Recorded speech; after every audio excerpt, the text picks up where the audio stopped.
having the right idea at the right time where there really was a need, and having people that you knew you could depend on showing up, and that they would care about it. And like I said, it was so deeply rewarding to see people learn from each other. I think initially from getting it off the ground was the first big stepping point. And I guess that's also an answer to a question about what are you proudest of today? And I guess it's that, they've been around for 10 years and made it. So for me, the bottom line was trying to create something that not-for-profits in the community could use to help them improve and to understand how to evaluate what they were doing so that the community and the people we serve would get the best out of the resources that were being applied to those things. So we had a group of incredibly eager people who had their heart in the right places, and we were trying to do the right thing with a different type of model. Reaching to folks in Waco that are looking for a second chance, maybe looking to upskill. They're not happy with what they're doing today. They want a prosperous career. They don't know how to get there. And Prosper's been able to reach them, connect them with us, and bring some really amazing students through some of our training programs who are now working in industry in Waco. And it's been really fulfilling to see that happen in real time. And they're certainly most recent with their work with Upskill Waco. We have a lot of good short-term programs that aren't eligible for financial aid. Well, this funding through Upskill has provided opportunities for over 170 students to be able to get into short-term credentials, earn that credential, then be able to successfully gain employment, which leads to growing our workforce, creating opportunities for those individuals to have very useful employment, and not just employment, but a career. So it's certainly paved the way for that. I feel like this is more insightful, and it's more like I feel like I'm guaranteed a next step after versus, you just getting some classes done, you don't know what's next. But with this, it's preparing me to work. Those are entry-level jobs. That can't be the end. It's got to be the beginning. And without Upskill, we would not have had the scholarships for them to attend. So it's the difference in success and not success. So Upskill has provided a great venue for us to be helpful. The Teacher Pipeline initiative that was brought in 2020 and is continuing on is that, first of all, that Prosper Waco went out there and sought this and brought it to the Waco Independent School District as well as La Vega ISD. As educators, we tend to work in silos. So this work was not on our radar. It wasn't on my radar. And for Prosper Waco to go out and find this research proven initiative and bring it to our greater Waco community is phenomenal. But that's the work that Prosper Waco does. Right now, we are partnering with Prosper Waco in Region 12, and we have the opportunity to create, avenues to onboard different groups of people. And as you know, I'll say in our state, in our city, and even our country, there's a shortage of professional educators who want to serve in the teaching profession. And so the opportunity to work with different stakeholders who have the same passion, same heart for us is a great opportunity.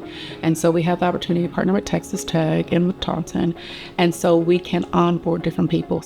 I don't know that we would be experiencing the outcomes we're having in behavioral health if it wasn't for Prosper Waco's strategy.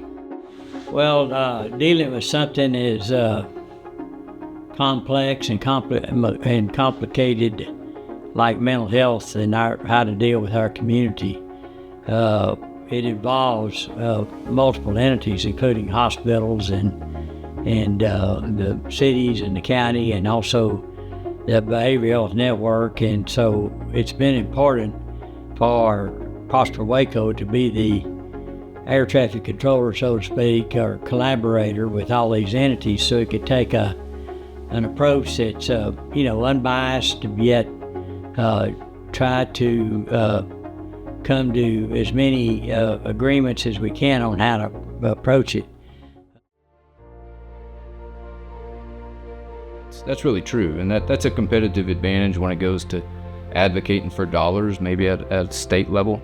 But also this attitude, we can't wait for someone else to bring these solutions for us. We have to garner that here locally. And so that's where I really see Prosper Waco is, hey, what else could we be doing? Because this is up to us. If we're the ones in charge, we'd set our own destiny and go do it. And so it's great having somebody keep us focused and then bringing data for us to compare ourselves to other communities, realizing where we've got opportunities to be better for the future. And that's really what I appreciate Prosper Waco's vantage point. And I think knowing that we have Prosper Waco, we have a collective impact, and it's an active, viable life in our community. It would be very important for all of us to stay moving the same direction and caring about our community and caring about the least of these, and also marshaling all of our resources, education or financial, workforce, whatever is out there. When we're working together, we're going to make a difference. I think Waco has so much opportunity, and there are so many good things happening in this community. And I really do believe that by having an organization like Prosper Waco, who's committed to really trying to solve complicated problems through collective impact, through measuring the data, we're going to see greater success. And I think that by our geographic location, by the economic success that we've already seen in this community, it would be a miss for us not to have an organization who's trying to tackle these hard problems in our community head on and bring greater prosperity, greater success to the members of our community. What I'm excited about with Prosper Waco is the fact that what they do is hard hitting. It's more like what you would find in a private organization where you gather metrics, you find the actual holes, and you attack them. That's what we all do in our private business, our professional lives, is we love getting a phone call that says, hey, you're doing a good job. But what we really love and should love is, here's where you're getting it wrong. Here's where you've missed it. Here's where we would like to see you improve. And Prosper Waco leads with metrics, with data. What excites me about this 10th year anniversary of Prosper Waco is to see where it initiated 10 years ago, obviously, and where it is today. There is so much movement happening today. There's so much action. There's so much excitement where we see progress, where we can see direct impact. I think the exciting piece is that we have no choice but to be successful in the mental health space, and we will be successful. And with them kind of helping lead that effort and pull that across the finish line, I think that'll be hopefully the crown jewel that solidifies the future for Prosper Waco. A decade ago, leaders in our community recognized that if we were going to do big work, if we really were going to change the trajectory of our community's health and opportunity, that we had to work together to do that. I have not found another avenue to do big work together to achieve shared aims outside of collective impact. So I'm all in, and I want our community members, particularly those with resources to give, to be similarly all in